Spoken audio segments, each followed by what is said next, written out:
dia, meus irmãos. A graça e a paz do Senhor. Amém? Semana passada a gente deixou a Ana abrir aqui, né, recitar alguns versos. Acho que ela ficou assustada, essa semana deixou para mim, mas tá bom.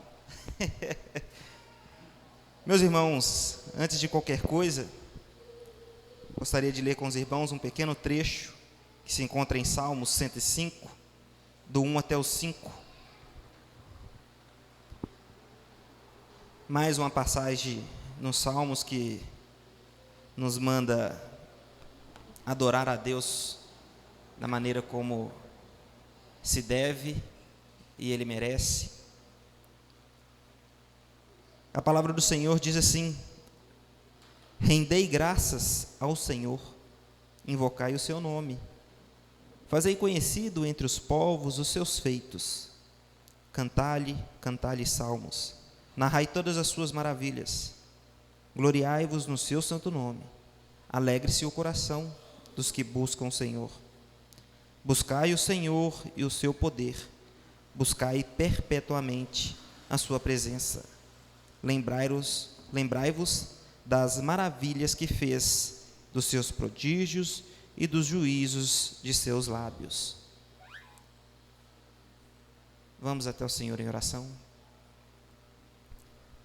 Pai Santo, primeiramente agradecemos ao Senhor pelas tuas graças sobre nossas vidas. Agradecemos pelo teu santo Filho, que o Senhor nos dê um coração que não esteja confiado e nem preocupado com nada lá fora. Que hoje os nossos corações estejam somente aqui para que nós possamos lembrar mais uma vez juntos da morte sacrificial de Jesus Cristo, ceando a Ele, anunciando, Pai, mais uma vez a morte do Teu Filho e esperando a volta dEle. Santo Deus, a nossa oração mais fervorosa, que deve ser feita todos os dias e fazemos agora é: Pai, envia o Teu Filho de volta a nós. Estamos com saudade e queremos ir embora, Pai. Que o Senhor, ó Santo Deus, nos dê tudo aquilo que nós desejamos, mas que nada seja feito se for para retardar a volta do Teu Filho. Estamos ansiosos, Pai, por isso. Estamos ansiosos para ter corpos totalmente glorificados, que não são sujeitos ao pecado, corpos, mentes e coração que realmente vão amar uns aos outros sem nenhuma vaidade. Pai Santo, que o Senhor possa avivar os corações de todos nós que estamos aqui, que o Senhor seja o alvo dos nossos pensamentos, dos nossos desejos, dos nossos sonhos. Santo Deus, por favor, que o Teu Santo Espírito tome os nossos corações, as nossas mentes, as nossas bocas nessas manhãs, para que nós possamos, sem nenhum fingimento e com todo amor, louvar ao nosso Deus eterno. Santo Deus, que o Senhor hoje possa usar o pregador poderosamente para falar aos nossos corações e nos dar, Pai, esperança da vida eterna. Santo Deus, esteja conosco a todo momento nesta manhã. Em nome de Jesus Cristo nós oramos agradecidos, Pai. Amém. Glória a Deus.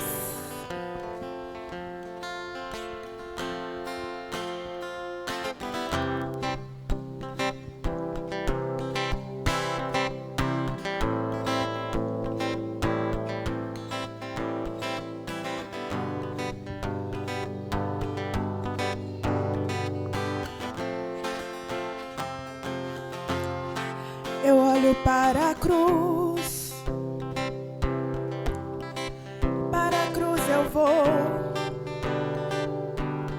Se eu sofrer, participar,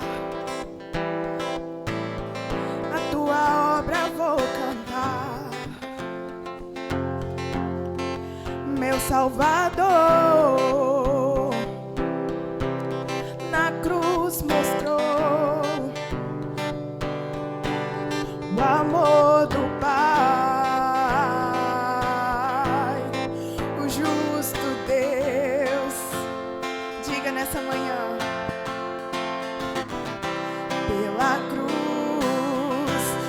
chamou gentilmente, me atraiu e eu, sem palavras, me aproximo, quebrantado por teu amor.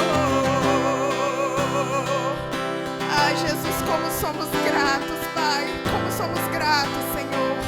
Tu és maravilhoso, Jesus.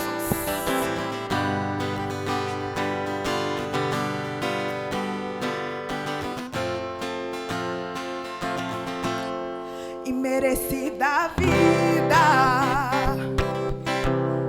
de graça recebi, aleluias, por sua cruz, da morte me livrou, trouxe minha vida, exalte o nome dele. Eu estava condenado, mas agora pela cruz eu fui reconciliado.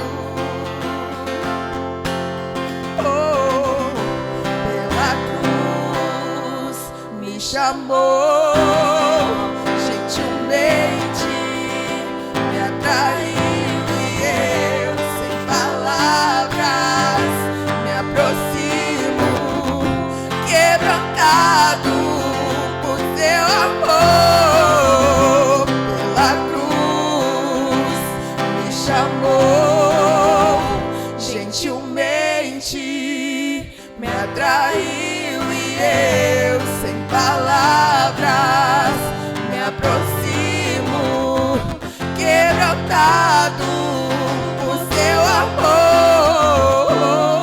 Impressionante é o teu amor,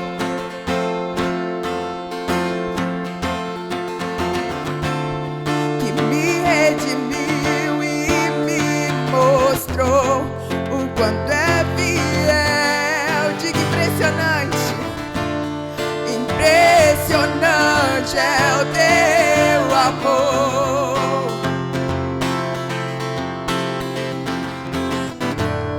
que me redimiu e me mostrou o quanto é fiel. Pela cruz nos chamou gentilmente, me atraiu e eu, sem palavras, me aproximo, quebrantado por seu amor.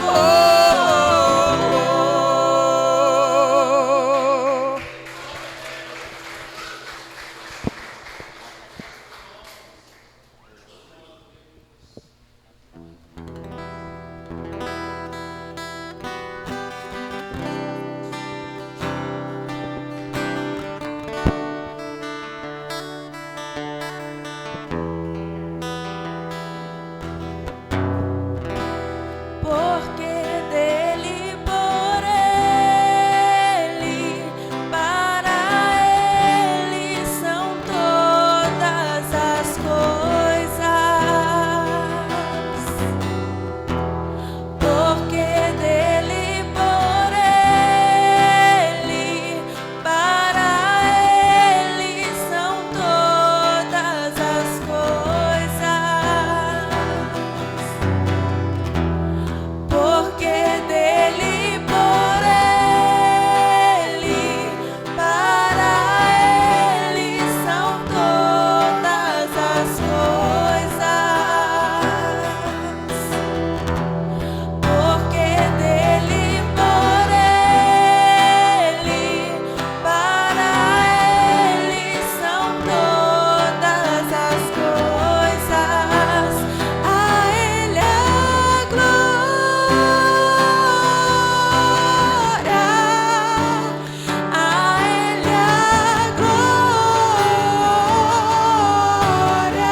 Jesus, é um grande privilégio poder cantar como o Senhor é maravilhoso, Jesus. A tua igreja se reúne nessa manhã para declarar, assim como os seres viventes diziam que o Senhor é santo e repetiam para enfatizar isso, nós dizemos que o Senhor é maravilhoso. Aleluia.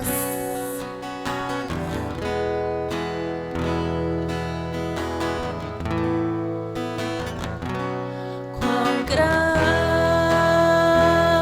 é o meu Deus, cantarei. Quão grande é o meu Deus, e todos hão de ver.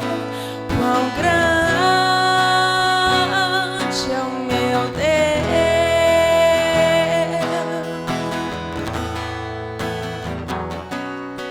com o esplendor de um rei,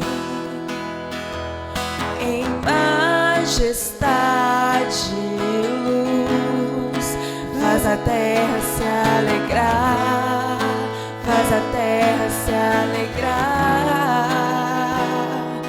Ele é a própria luz, e as trevas vão fugir, tremer com sua voz, tremer com sua voz. Quão grande é o meu Deus, cantarei. Quão grande é o meu Deus, e todos hão de ver.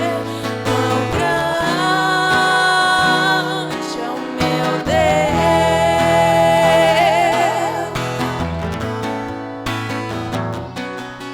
por gerações Ele é. O tempo está em tuas mãos, começo e o fim, começo e o fim. Três se formam em um: Filho, Espírito e Pai, Cordeiro e Leão, Cordeiro e Leão. Quão grande é o meu Deus, cantarei. Quão grande é o meu Deus, e todos hão de ver. Quão grande é o meu Deus,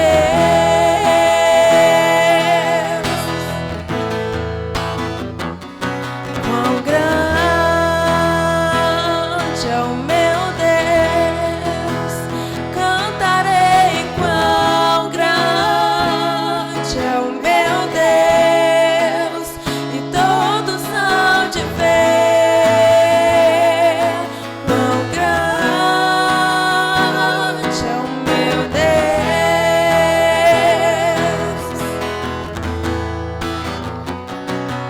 sobre todo nome eu sei, tu és digno do louvor. Eu cantarei. Quão grande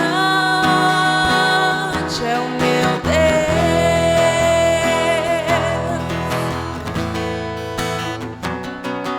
sobre todo nome eu sei, tu és digno do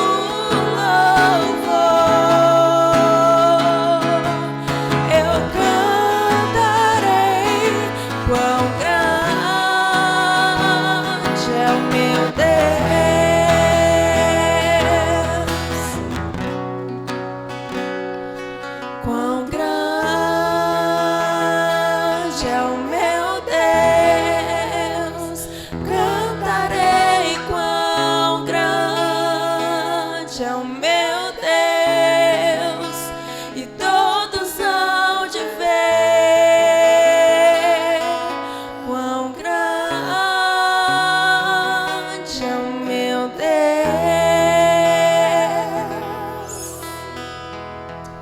Glória a Deus.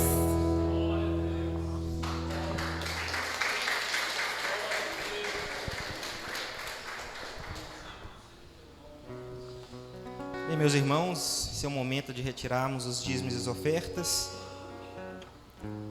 Graças a Deus, né, que nós ofertamos e dizimamos em uma igreja séria e que preserva pela transparência, como foi mostrado hoje. Lembrando também que os irmãos, os visitantes, eles não precisam se sentir constrangidos, esse é um trabalho da igreja, e que cada um contribua segundo aquilo que Deus propôs no próprio coração. Santo Deus e Pai, agradecemos ao Senhor por mais uma etapa que foi concluída. Agradecemos ao Senhor por ter nos proporcionado mais essa graça de pintar as paredes, preparar a salinha das crianças. O Senhor fez com que tudo aquilo que é ofertado e dizimado aqui multiplicasse e servisse a tua casa. Agradecemos porque o Senhor, sendo dono de tudo, nos deu este trabalho, que é um trabalho maravilhoso e gratificante, de ofertar e dizimar na casa do Senhor. O Senhor não precisava, mesmo assim o Senhor nos concedeu essa graça, de contribuir, de ajudar para o avanço do Evangelho sobre a face da terra. Santo Deus, nos deu um coração desapegado de todo bem material, que a nossa esperança esteja sempre no Senhor Jesus Cristo. Em nome de Jesus Cristo nós oramos, Pai. Amém.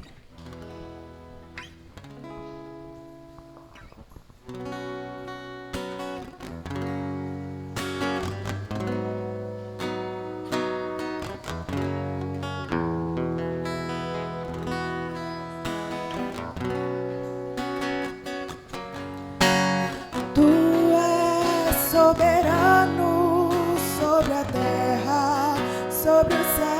Tu és Senhor absoluto. Tudo que existe e acontece, tu sabes muito bem. Tu és tremendo. Tu és soberano sobre a terra, sobre os céus. Tu és Senhor absoluto. Tudo que existe e acontece, tu sabes muito bem. Tu és tremendo. E apesar dessa glória que tens, tu te importas comigo também. E esse amor tão grande eleva-me, amarra-me a ti. Tu és tremendo. E apesar dessa glória que tens, tu te importas comigo também. E esse amor tão grande eleva-me, amarra-me a ti. Tu és tremendo. Glória a Deus.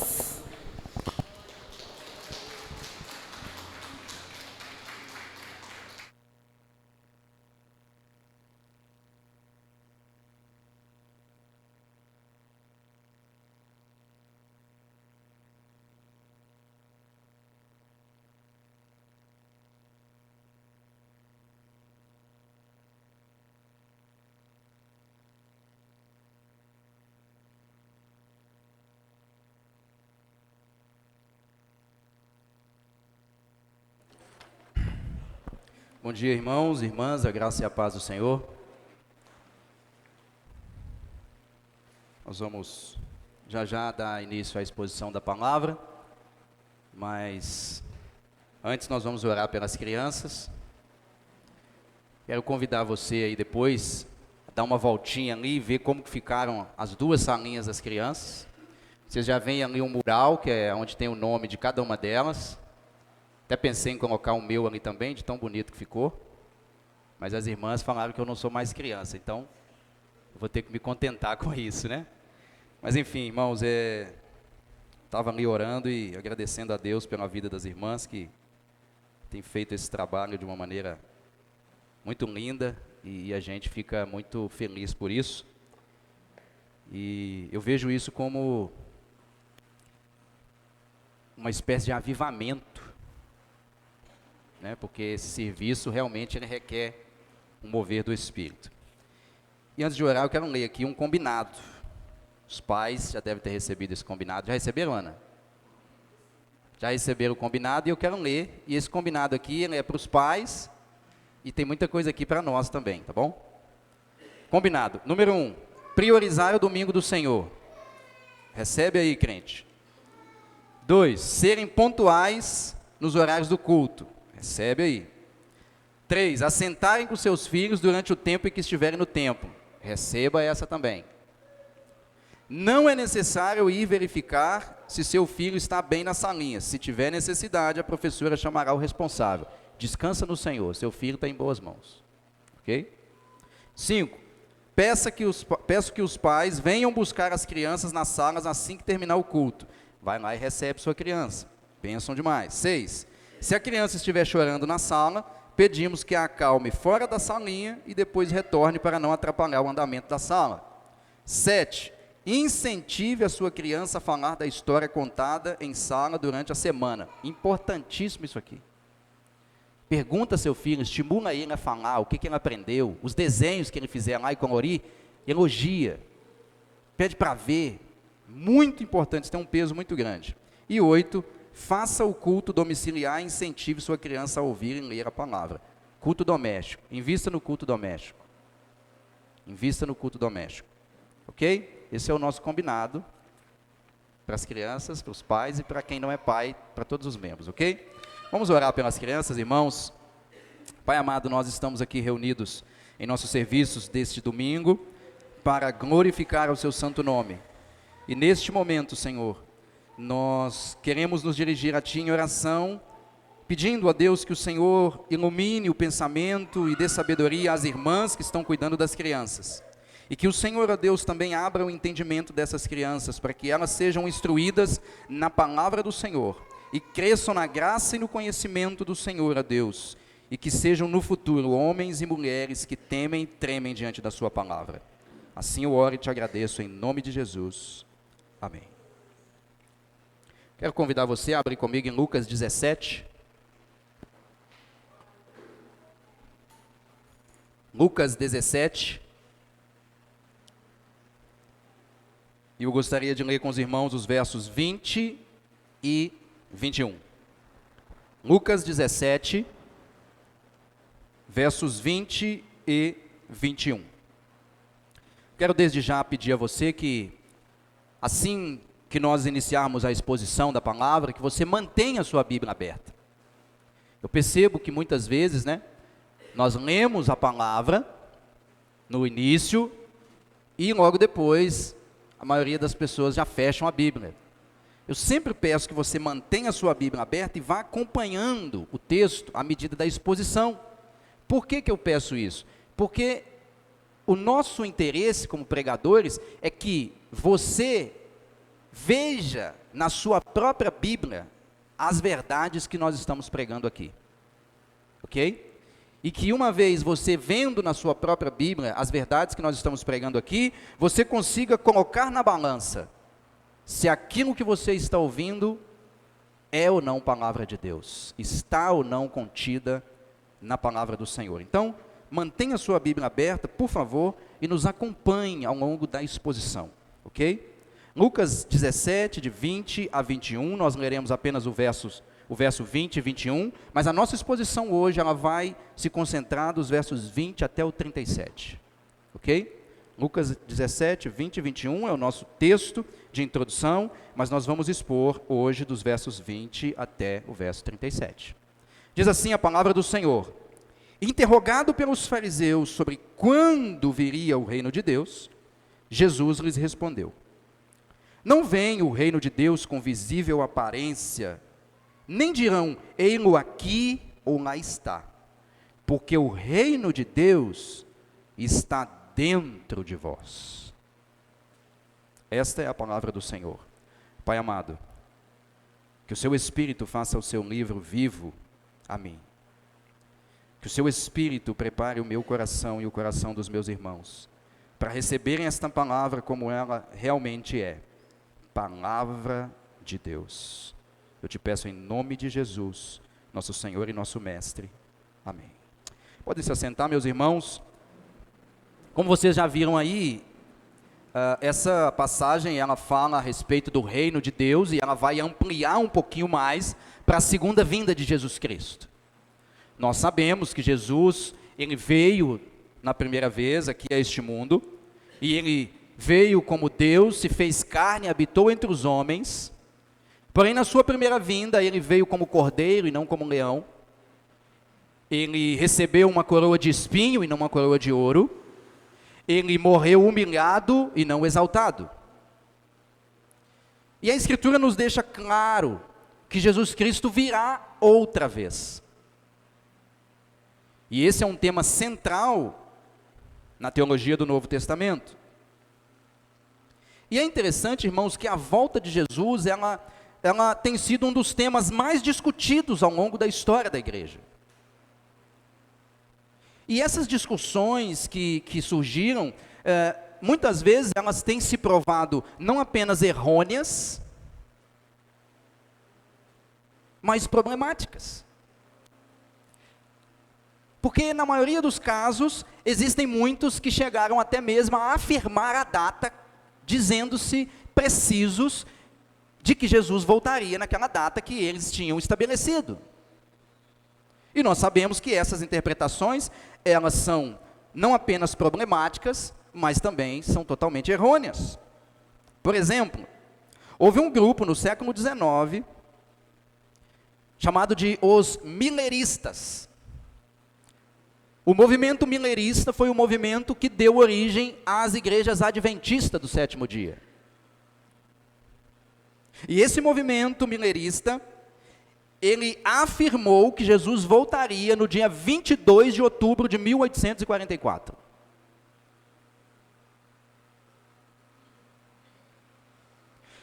Obviamente, chegou esse dia e Jesus não voltou.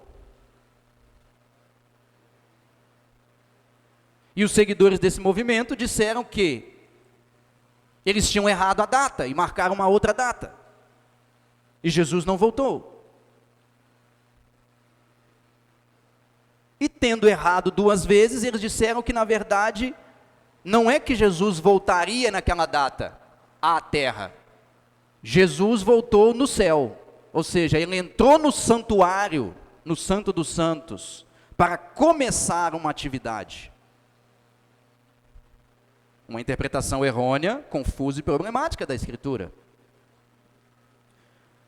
Os conhecidos como testemunhas de Jeová, eles afirmam que Jesus já voltou, porém de forma invisível, no ano de 1914. Então, irmãos, esses são dois exemplos que mostram que é central na teologia do Novo Testamento a volta de Jesus, porém, essa centralidade precisa ter também uma humildade, no sentido de reconhecer que nós não podemos cometer os enganos e tamanho ultraje e arrogância em querer estabelecer uma data para a segunda vinda de Cristo, porque nem mesmo a Escritura faz isso.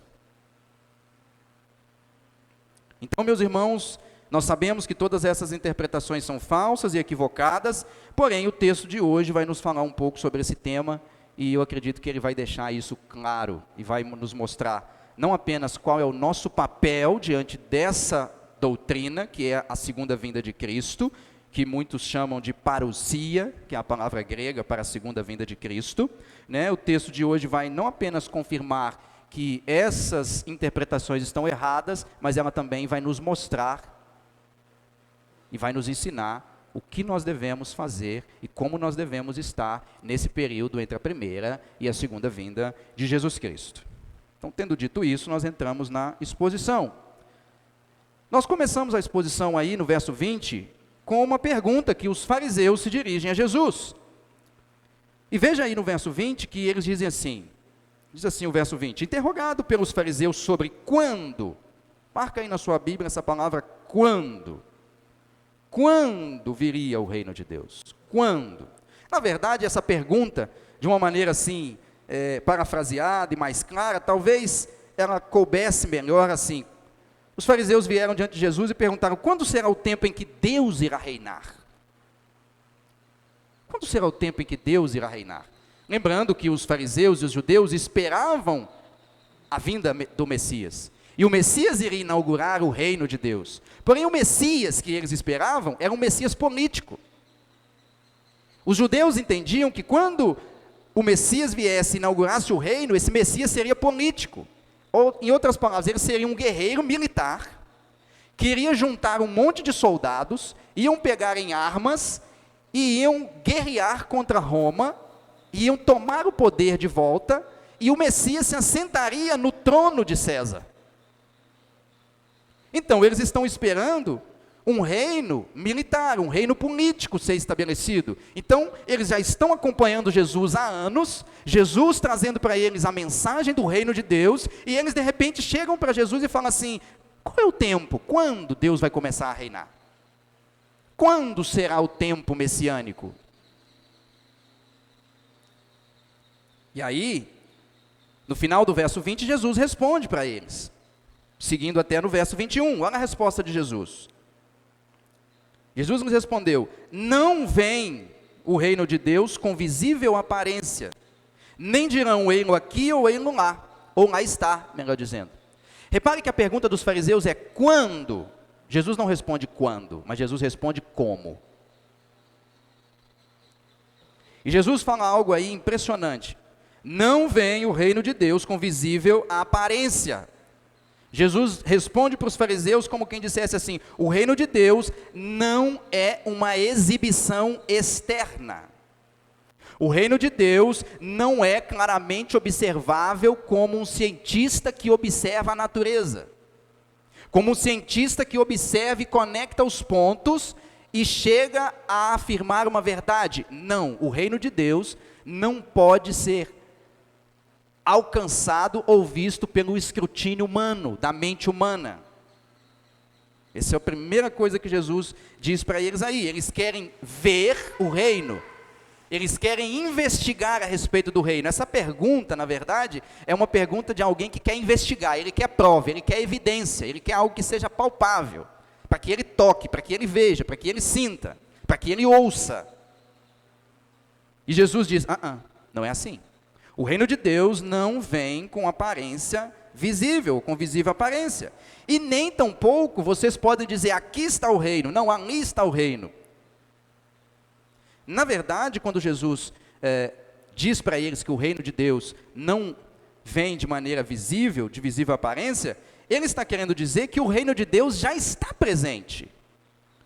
E aí, se você olhar comigo, o final do versículo 21, ele termina assim, porque o reino de Deus está dentro de vós. Os fariseus perguntam, quando? Jesus responde, como? E agora ele mostra onde. Onde está o reino de Deus? E aqui o texto diz que Jesus diz que o reino de Deus está dentro de vós. Existe aqui, irmãos, uma interpretação difícil desse final do versículo 21, dessa frase, está dentro de vós. Existem basicamente 3 linhas de interpretação dessa expressão, está dentro de nós. Existe uma dificuldade em entender uma pequena palavrinha que existe aqui, que é uma palavra grega chamada entos, que aqui na versão Almeida Revista Atualizada, foi traduzida como dentro. Porém, existem 3 traduções possíveis para essa palavra. Essa mesma palavra pode ser traduzida como dentro, no interior, no coração de alguém. Mas essa mesma palavra pode ser traduzida também como entre, no meio de vocês. E ela também pode ser traduzida como ao alcance de alguém, acessível a alguém. Então, como essa palavra pode ser traduzida de maneiras diferentes, a maneira como nós entendemos o sentido dela aqui, nos leva a uma interpretação distinta. Se nós entendemos que Jesus está dizendo que o reino de Deus está dentro de vocês, nós podemos cair numa interpretação alegórica do texto, e liberal inclusive, porque o liberalismo teológico afirma que o reino de Deus não é algo que é estabelecido na terra. O reino de Deus é estabelecido no coração dos homens. Então o reino de Deus jamais virá. Jesus reina somente no coração dos homens. Então, se eu assumo essa tradução que o reino de Deus está dentro de vós, eu tenho um problema com a aparência visível que será colocada para o reino. Além disso, quem faz essa pergunta aqui são os fariseus. Se a palavra for traduzida aqui como dentro do coração de vocês, Jesus está afirmando claramente que o reino de Deus está dentro do coração dos fariseus. O que nós percebemos que, na verdade, não é isso que acontece, porque Jesus está sempre criticando os fariseus. Então, eu entendo que a tradução mais correta dessa palavra dentro, inclusive outras versões bíblicas, elas assumem já essa interpretação, e eu não estou inventando isso aqui, a melhor tradução aí é entre ou no meio de vós. Então eu estou assumindo aqui que o final do verso 21, Jesus diz, porque o reino de Deus está no meio de vós. E por que eu estou assumindo isso? Porque Jesus está dizendo para os fariseus que onde o rei está, ali está o reino. E Jesus já está caminhando entre a Palestina, entre aqueles homens, há alguns anos. E Ele é quem inaugura o reino de Deus. Portanto, o reino de Deus já está no meio do povo. O que está acontecendo aqui é que os fariseus têm já o reino de Deus no meio deles, mas eles ainda estão rejeitando o reino. Por quê? Porque rejeitam o rei. Ou seja, o reino de Deus, irmãos, ele foi inaugurado já na primeira vinda de Cristo. E ele está entre nós. Sim, é verdade que Deus e que Cristo reina no coração do crente. Isso é verdade. Mas o reino de Deus também está entre o povo, assim como estava entre as pessoas naquele tempo. Ou seja, o reino de Deus estava acessível, estava disponível, Jesus estava ali presente, e Ele é a figura clara e evidente de que o reino de Deus está ali. Ou seja, aonde quer que tenhamos uma pessoa, ou um conjunto de pessoas se sujeitando ao governo de Jesus, ali está o reino. Ou seja, como eu disse, aonde está o rei, ali está o reino. Então Jesus responde o seguinte: Senhor, quando virá o reino de Deus? Quando Deus passará a reinar? A resposta de Jesus é: o rei já está reinando. E é este que vos fala.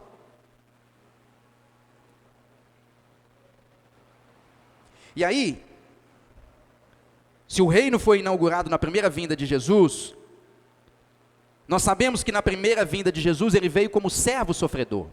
E o verso 25 nos mostra isso. Vai lá no verso 25, você vai ver isso. Jesus mesmo dizendo que na sua primeira vinda, ele vem como um servo sofredor. No verso 25 ele diz: mas importa que primeiro de quê? Antes da sua segunda vinda, antes da vinda do Filho do Homem, que é Jesus Cristo, ele diz, mas importa que primeiro, ele, o Filho do Homem, ele padeça muitas coisas e seja rejeitado por esta geração. A primeira vinda, ele vem como servo sofredor, e como eu disse, ali ele recebeu uma cruz de espinhos e não de ouro. Ele recebeu uma coroa de espinhos e não de ouro, ele recebeu uma cruz ao invés de um trono. Ele recebeu humilhação ao invés de honra. Ele recebeu morte ao invés de glória. Ele terminou morto e não vivo. Mas, em sua segunda vinda, ele virá de uma maneira diferente. E tem algo que Jesus coloca aqui no verso 22, que marca o que acontecerá entre a primeira e a segunda vinda. O verso 22 diz assim: a seguir, dirigiu-se aos discípulos. Ele já se dirigiu aos fariseus respondendo, agora o 22, a seguir, dirigiu-se aos discípulos, virá o tempo em que desejareis ver um dos dias do Filho do Homem, não vereis. Verso 23, e vos dirão, ei-lo aqui, ou lá está, porém não vades, nem os sigais. O que marca a primeira e a segunda vinda? O que acontece nesse intervalo? Duas coisas que nós aprendemos aqui no verso 22 e 23. A primeira delas é saudades. O tempo da primeira e da segunda vinda é marcada por saudade da parte dos discípulos. Porque os discípulos estão agora sem o mestre, eles estão padecendo perseguições por parte dos judeus, por parte do Império Romano, em um futuro mais distante. Eles não têm mais o mestre em pessoa para consolá-los. Eles não podem mais, como João fazia, reclinar a cabeça sobre os seus ombros. Eles não podem mais se assentar à mesa, literalmente, com o mestre. E eles, tudo que têm agora é a fé e a certeza naquilo que o Senhor disse para eles. Vou para o Pai, não vos deixarei órfãos. Vou preparar-vos lugar. Na casa do meu Pai há muitas moradas. Eu virei, voltarei e vos levarei para mim mesmo. Tudo que eles têm agora é a saudade dos encontros, das conversas, das orações no jardim. E tudo que eles anelam é desejar ver o Filho do Homem novamente. Mas eles não podem ver o Mestre agora. Então, o intervalo entre a primeira e a segunda vinda, ele é marcado por saudade por parte dos discípulos. E número 2, ele é marcado pela presença de falsos cristos. Verso 23, e vos dirão, ei-lo aqui ou ei-lo lá, não vades nem os sigais. Depois de Cristo, pois que ele foi assunto aos céus, desde a sua morte até o ano 70, depois de Cristo, que a cidade de Jerusalém foi totalmente destruída, o templo foi queimado e houve muito derramamento de sangue por parte dos romanos. Esse período da morte de Cristo e até o ano 70 depois de Cristo, a queda de Jerusalém, vários homens se levantaram dizendo ser o Messias. Assim como nos nossos dias. Os nossos dias estão cheios de falsos cristos. Pastor, mas nem todo mundo está afirmando ser Cristo, mas está cheio de falsos cristos ensinado pelos falsos profetas. Os falsos mestres têm ensinado um evangelho que não é o evangelho de Jesus Cristo. E, consequentemente, oferecem um Cristo que não é o Cristo das Escrituras. Porém, irmãos, o Mestre voltará vivo e glorioso. Ele voltará vivo e glorioso. E no dia que ele vai voltar com uma coroa de ouro e não de espinhos. Ele vai vir nas nuvens e não na cruz, ele vai vir como um leão e não como cordeiro.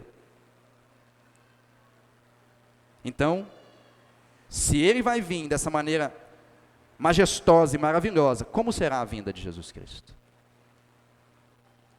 Como será? E aqui, a partir do verso 24, nós podemos ver pelo menos 6 verdades sobre a segunda vinda de Cristo, que devem nos servir de alertas. 6 verdades sobre a segunda vinda de Cristo. Número 1. A segunda vinda de Cristo será repentina e visível a todos. Olha aí o verso 24. Porque assim como o relâmpago, fuzilando, brilha de uma a outra extremidade do céu, assim será no dia da vinda do Filho do Homem. A vinda do Filho do Homem será como um relâmpago, que corta o céu de norte a sul em um piscar de olhos. Há pouco tempo atrás nós tivemos algumas chuvas fortes aqui, né? Quem aqui teve a oportunidade de ver e observar assim um relâmpago grande? Até dentro de casa mesmo, às vezes o relâmpago é tão forte que você consegue até ver a claridade dele entrando pela janela. Só que você já percebeu que o relâmpago, ele é questões de segundos, são frações de segundo o relâmpago? É um flash. Igual um flash de câmera fotográfica. Ele é repentino. E quando o relâmpago, ele corre de norte a sul nos céus, todo mundo consegue ver. Então, a vinda do Filho do Homem, a vinda de Jesus Cristo, ela será repentina. É num piscar de olhos, é num estalar de dedos. E ela será visível a todos. E é interessante que quando você vê o relâmpago, algumas pessoas aqui viram relâmpagos, né, como eu falei aqui, nas chuvas, o que vem na sequência? Trovão. E quanto maior o relâmpago, maior o trovão. Então, número 1, a vida de Cristo será repentina e visível. Número 2, a segunda vinda do Filho do Homem, ou a vinda de Cristo, acontecerá em dias normais. Portanto, pegará muitos de surpresa. A segunda vinda de Cristo acontecerá em dias normais. E por acontecer em dias normais, muitos serão pegos de surpresa por ela. Verso 27, 26 adiante. Olha aí. Assim como foi nos dias de Noé, será também nos dias do Filho do Homem. O que acontecia nos dias de Noé? Verso 27. Comiam, bebiam, casavam-se, davam-se em casamento, até o dia em que Noé entrou na arca, e veio o dilúvio e destruiu a todos. O que o povo estava fazendo nos dias de Noé? Coisas rotineiras, coisas comuns do dia a dia. Eles comiam, bebiam, casavam-se, davam-se casamento. Não tem nada pecaminoso aqui.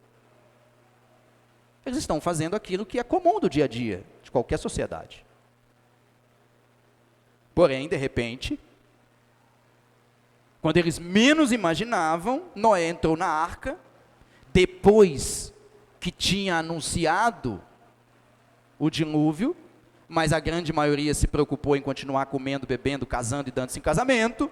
Depois que Noé entrou na arca, veio o dilúvio destruiu a todos. E transformou aquela geração que não estava atenta e que talvez estava neutra, apática à mensagem de Noé, eles foram transformados em matéria-prima para petróleo, fósseis. Verso 28. O mesmo aconteceu nos dias de Ló. Comiam, bebiam, compravam, vendiam, plantavam e edificavam. Mas, verso 29, no dia em que Ló saiu de Sodoma, choveu do céu fogo e enxofre e destruiu a todos. Mais uma vez, há algum problema em comer, beber, comprar, vender, plantar e edificar? Não. Coisas cotidianas. O dia do homem, da vinda do Filho do Homem, acontecerá em dias normais, onde os homens estão fracos espiritualmente. E talvez até mesmo os crentes estão fracos espiritualmente. Por que isso fica evidente? Porque eles estão mais preocupados em comer, beber, casar, edificar, vender e comprar, do que com ouvir a palavra de Deus. E pelo fato de estabelecerem prioridades nessas coisas, eles serão pegos de surpresa. Igual um amigo que tinha um sonho e agora ele conquistou esse sonho, e quando ele escuta falar da segunda vinda de Jesus, ele fala assim: ô Senhor, não vem não, porque logo agora que eu consegui conquistar isso aqui. Em outras palavras, o meu sonho é mais importante do que passar a eternidade ao lado do meu mestre. Dias comuns. Somos nós, na nossa semana, trabalhando, vendendo, comprando, passeando no shopping, de repente, o relâmpago vem. Aí pega muitos de surpresa. Verso 30 ele diz: então assim será no dia em que o Filho do Homem se manifestar. As pessoas vão estar, pouco se lixando para a vinda de Jesus. Elas estão focadas nos seus próprios sonhos, suas próprias conquistas, suas próprias vontades. O pastor Hernandes Dias Lopes, ele diz algo interessante. Ele diz assim: não há nenhum mal nessas atividades, todas elas são lícitas. O problema é que essas pessoas só fizeram investimentos na vida terrena, e nenhum investimento na vida espiritual. Colocaram as bênçãos de Deus no lugar do Deus da bênção. Transformaram as dádivas de Deus na única razão para viver e se esqueceram de Deus. Assim estará o mundo quando Jesus voltar. As pessoas estarão pensando apenas em seus interesses imediatos e terrenos, não fazendo nenhuma provisão para a vida espiritual. O dia do Senhor as apanhará de surpresa. Terceiro ponto sobre a segunda vinda de Cristo: será um dia de profunda urgência e desespero. Naquele dia, irmãos, não será possível se apegar a nada. A ideia é algo tão terrível que você tem que esquecer tudo e fugir depressa. Verso 31, olha aí. Naquele dia, quem estiver no eirado e tiver os seus bens em casa, não desça para tirá-los. E de igual modo, quem estiver no campo, não volte para trás. Pessoas que estão apegadas a bens materiais não suportarão a segunda vinda de Cristo. Porque na hora que o relâmpago der, na hora que o bicho estiver pegando, ele fala: meu Deus, mas meu carro! Meu Deus, mas minha casa! Já imaginou uma pessoa lá no Japão, naquele terremoto que teve recentemente lá, que destruiu grande parte da cidade? E faz sentido uma pessoa durante um terremoto daquele, a casa toda abalada, pronta de destruir, o cara preocupando em pegar a televisão dele? O dinheiro que está no cofre dele? Faz sentido? Jesus está dizendo: na sua segunda vinda será um dia de profunda urgência. Você precisa ter suas prioridades bem estabelecidas. Porque naquele dia não vai ter tempo de você parar e falar assim: não, mas Senhor, o que eu faço agora? Não.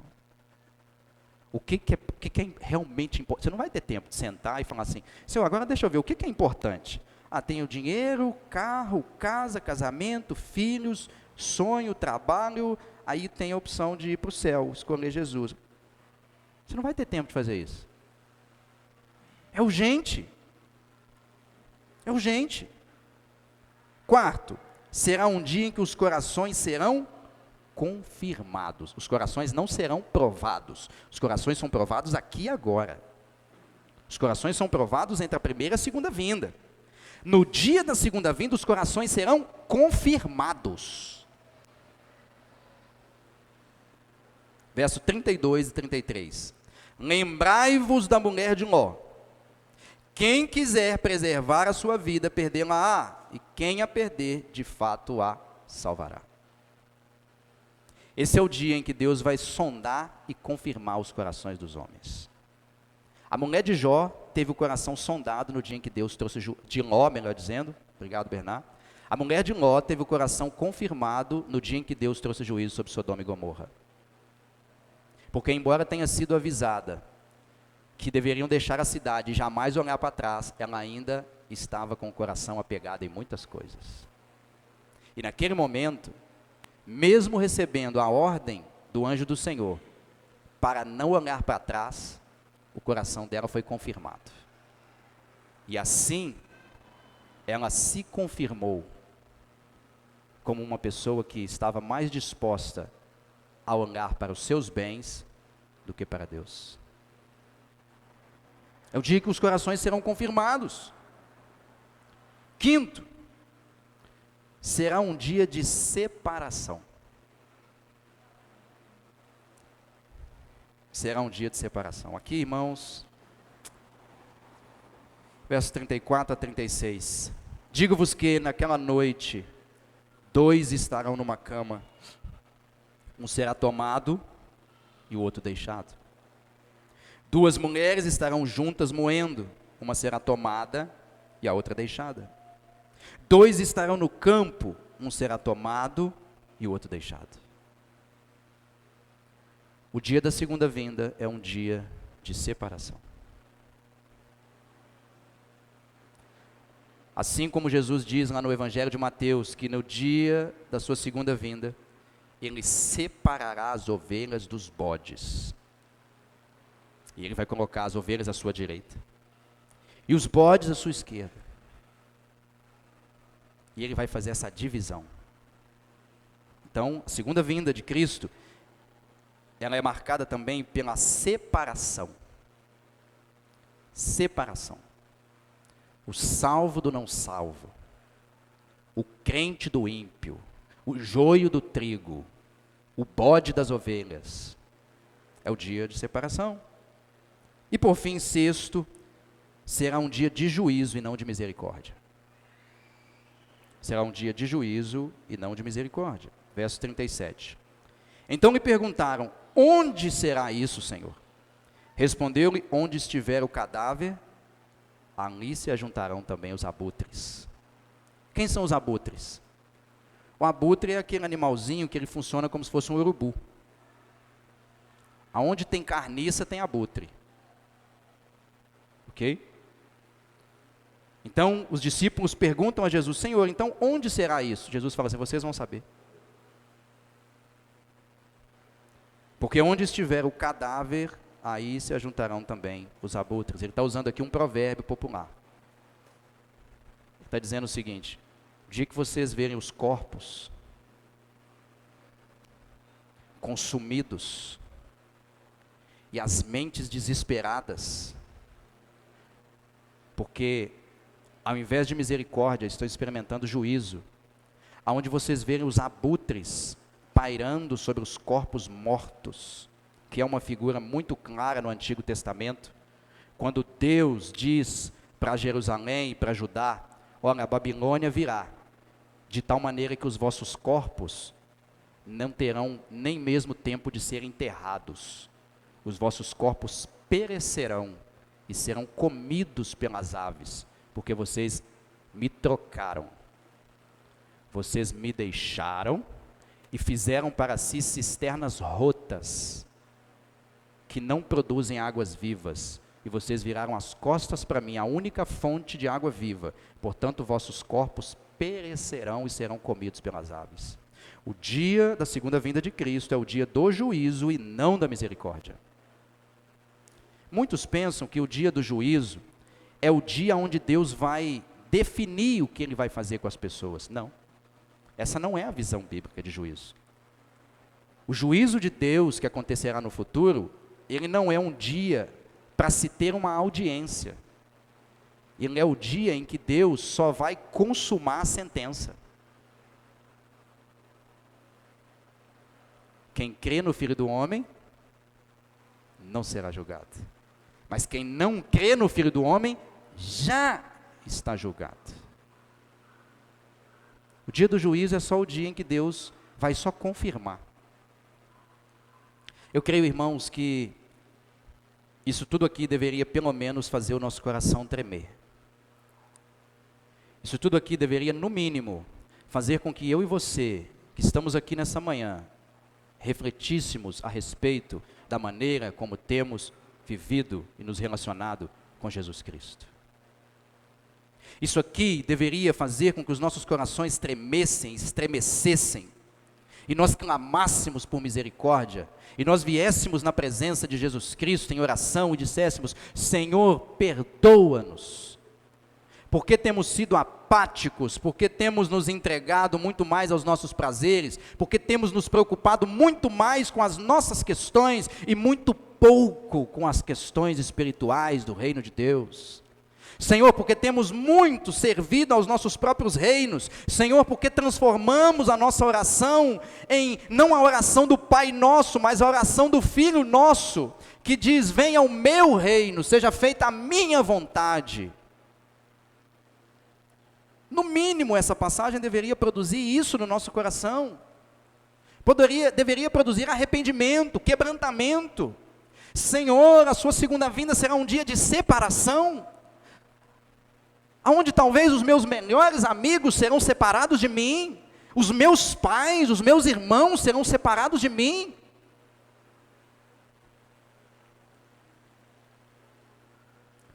O dia do Senhor será um dia de juízo e não de misericórdia. Senhor, então me dá da misericórdia, para que eu não receba do juízo.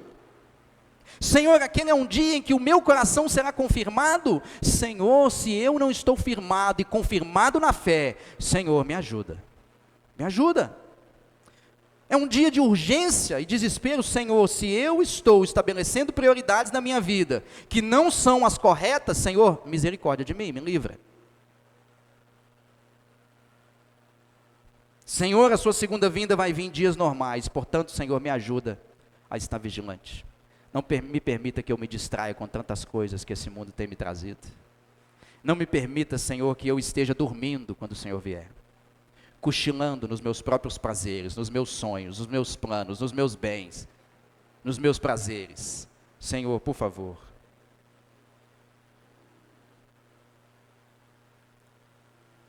Eu quero encerrar te perguntando, o que você tem que fazer para estar pronto para esse dia? Porque Jesus não marca uma data. Até porque ele diz o seguinte: se o homem soubesse o dia em que um ladrão roubaria sua casa, ele estaria preparado. E que bom que não tem uma data marcada, sabe por quê? Porque aí a gente tem que estar preparado todo dia. Porque pode ser agora. Você está preparado agora? Se o relâmpago brilhar ali agora, e houvesse a separação, de qual lado você estaria? De qual lado? 5 conselhos práticos para você esperar, para você praticar, conselhos práticos, para você praticar, enquanto esse dia não chega. Número 1. Arrependa-se e confesse seus pecados. Venha a Jesus Cristo crendo que Ele é sua única esperança, tanto na vida quanto na morte. Conselho número 1, conselhos práticos: arrependa-se, confesse seus pecados, venha a Jesus Cristo crendo que Ele é a sua única esperança, tanto na vida quanto na morte. Isso lhe trará salvação e justificação da parte de Deus, definitiva. Justificação e salvação é um ato definitivo de Deus. No momento em que você se arrepender e confessar seus pecados e vir a Cristo, crendo que Ele é a sua única esperança na vida e na morte, você será declarado justo diante de Deus. Não pelos seus próprios méritos, mas pelo mérito daquele em que você confessa, Cristo Jesus crucificado. Conselho número 2, cultive uma vida marcada por um profundo senso de reverência e santidade diante de Deus. Cultive uma vida marcada por um profundo senso de reverência e santidade diante de Deus. Isso lhe manterá em alerta contra as investidas da carne, do mundo e do diabo. Se você não cultiva um senso de reverência e um senso profundo de santidade todos os dias da sua vida, se você não se relaciona com Deus, você dificilmente vai resistir às investidas da carne, do mundo e do diabo. Conselho número 3, esteja sempre vigilante por meio da oração, ações de graças, confissões de pecado, leitura e meditação na palavra diariamente. É isso que vai te sustentar. Cultive, esteja sempre vigilante por meio da oração, ação de graças, confissões de pecado, leitura e meditação na palavra diária. Isso sustentará a sua fé e lhe dará perseverança nos momentos difíceis que marcam a primeira e a segunda vinda. Conselho número 4. Cultive a comunhão no corpo de Cristo, por meio da adoração pública, e não tente ser um cristão isolado. Cultive a comunhão no corpo de Cristo por meio da adoração pública e não tente ser um cristão isolado. Isso fará com que você não seja uma presa fácil.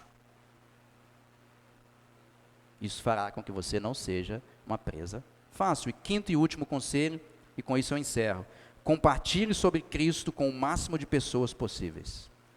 Compartilhe sobre Cristo com o máximo de pessoas possível. porque isso diminuirá a sua tristeza por aqueles que forem destruídos na segunda vinda de Cristo. Compartilhe o máximo. Proclame nas ruas, nas praças, na igreja, fora da igreja, no trabalho, em casa. Compartilhe o máximo, com o máximo de pessoas possível, porque isso vai diminuir sua tristeza por aqueles que forem destruídos naquele dia. Porque é um dia de separação. E talvez saber que os nossos melhores amigos e as pessoas mais próximas, nossos irmãos, nossos pais,